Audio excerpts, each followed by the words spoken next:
Welcome to Revenge Return, where love is never simple, revenge is never accidental, and every story unfolds with secrets, betrayal, and emotional twists you won't see coming.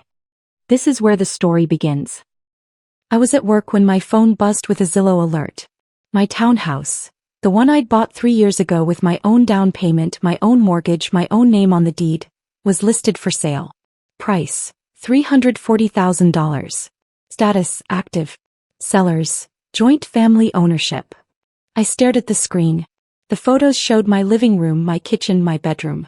Someone had staged it beautifully. Fresh flowers on the counter. Throw pillows I'd never seen.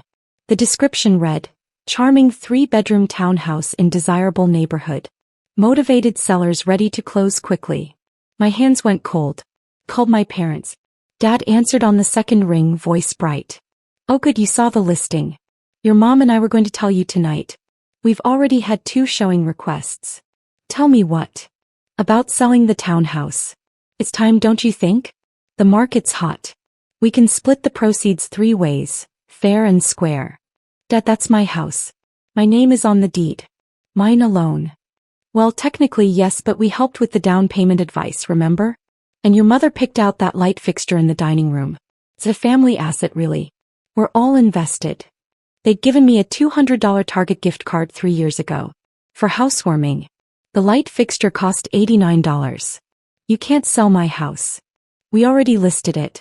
Mike Patterson's handling everything. Great guy, very professional. First open house is Sunday. I hung up.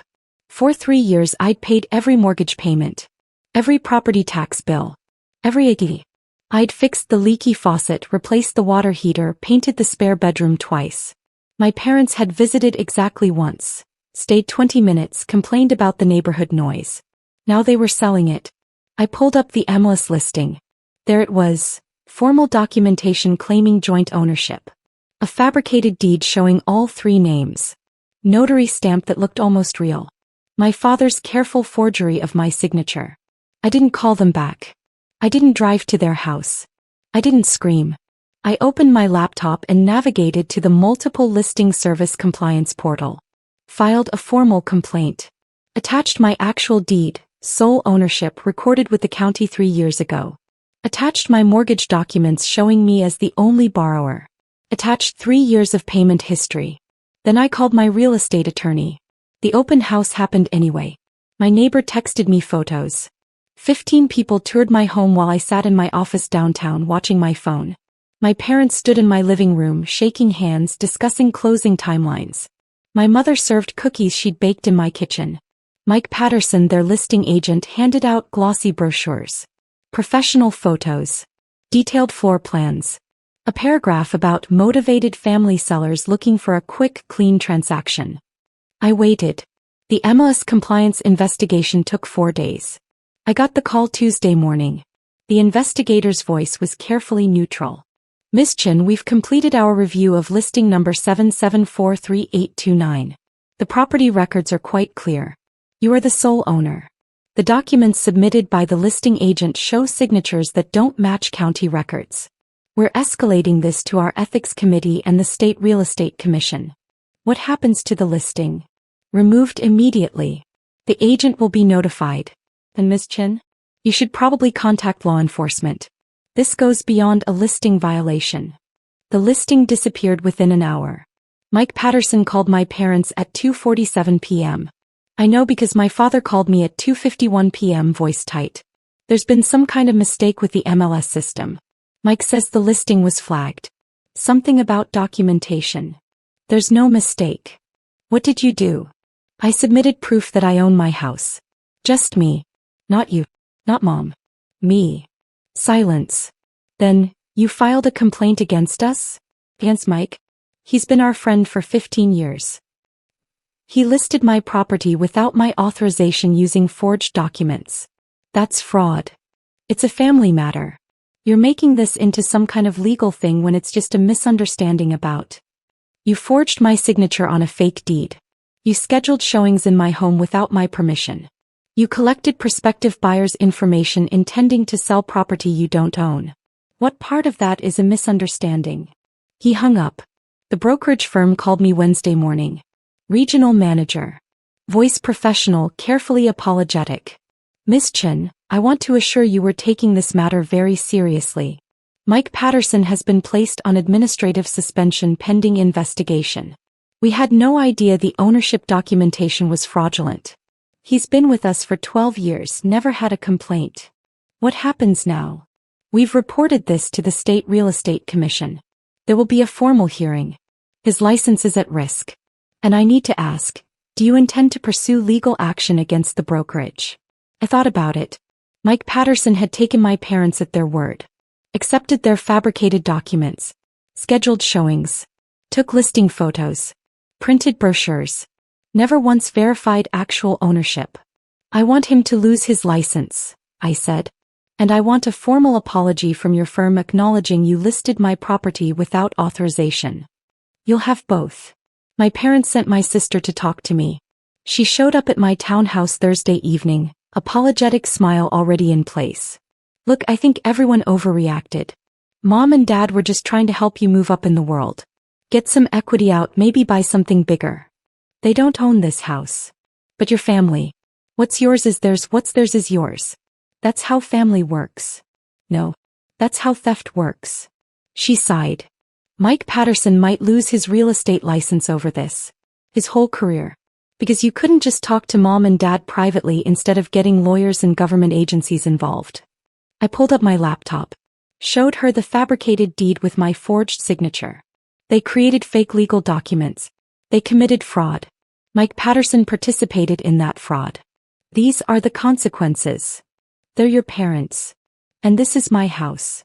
She left. The State Real Estate Commission moved faster than I expected. Formal hearing scheduled for 3 weeks out.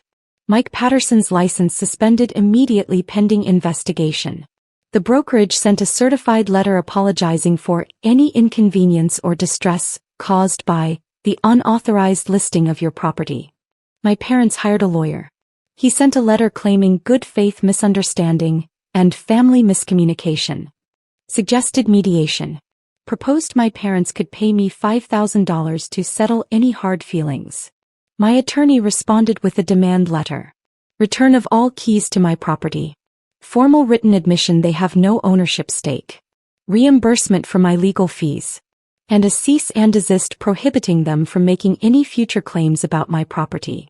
They didn't respond for a week. Then my mother called. Voice small. The commission hearing is next Tuesday. Mike's lawyer says he could lose everything. His license, his career, his income. He has a wife and 2 kids. He should have verified ownership before listing my house. We told him we were co-owners. He believed us. You gave him forged documents. That's not believing you. That's participating in fraud. You're really going to let this destroy his life? I'm really going to let his choices destroy his life. I didn't forge anything. I didn't list property I don't own. I didn't schedule showings in someone else's home. He did that. Silence. Then, when did you become so cold? I thought about the 3 years I'd lived in this townhouse. Every mortgage payment made on time. Every repair handled myself. Every property tax bill paid without help. The pride I'd felt buying my first home at 28. The accomplishment. And my parents had tried to sell it. Listed it like it was theirs. Counted the profits before closing. Divided up money from my equity, my payments, my investment. I became cold, I said, when you forged my signature and tried to sell my house. She hung up. The hearing happened on a Tuesday. I didn't attend. My attorney represented me with the documentation. The MLS compliance investigator testified. The county recorder confirmed my sole ownership. Mike Patterson's defense was that he'd relied on clients' representations and documentation that appeared legitimate. The commission wasn't sympathetic. Real estate agents have a professional duty to verify ownership, to check county records, to ensure listings are authorized. Mike Patterson had done none of that. License revoked. Effective immediately. His brokerage terminated him the same day. I heard through my attorney that he was considering a lawsuit against my parents for providing fraudulent documents that destroyed his career. I hope he files it. My parents sent one final text. From my father's phone, hope you're happy. You've destroyed a good man's livelihood and torn this family apart over a house.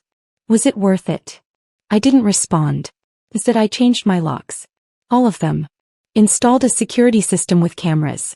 Updated my emergency contacts to remove my parents' names. The townhouse is still mine. Worth about $340,000 according to that Zillow listing, though I'm not selling. Not for a long time. Maybe never. I refinanced last month. Got a better rate. The closing attorney asked routine questions about ownership, prior claims, any disputes. I explained the situation briefly. He nodded, made notes, processed everything smoothly. Clean title, he said. No issues. You're the sole owner, always have been. I signed the new mortgage papers. My signature. My house. My name. Last week I got a letter from Mike Patterson's attorney. He's suing my parents for $340,000. The full listing price. Claims their fraud caused irreparable professional harm, loss of income, and destruction of a 12-year real estate career. I filed it carefully in my home office. In the folder labeled Evidence. Because here's what I learned. Family doesn't mean access to your assets. Love doesn't mean surrendering your boundaries. And when someone tries to steal your house, you don't owe them forgiveness. You owe them consequences. My parents wanted to sell my townhouse and split the proceeds 3 ways. Instead, they're being sued for $340,000. They've lost a family relationship and they're paying legal fees they can't afford. Mike Patterson wanted a quick commission on a $340,000 listing. Instead, he lost his real estate license, his career, and his income. I wanted to keep my house. The one I bought. The one I pay for. The one with my name, only my name on the deed. And I still have it. The lockbox is gone from my front door. The staging furniture has been removed. My throw pillows are back on the couch. My photos are back on the walls. Sunday mornings I sit on my back patio with coffee. My patio. My coffee. My peace. I don't answer calls from my parents' number. I don't respond to my sister's texts about family healing. I don't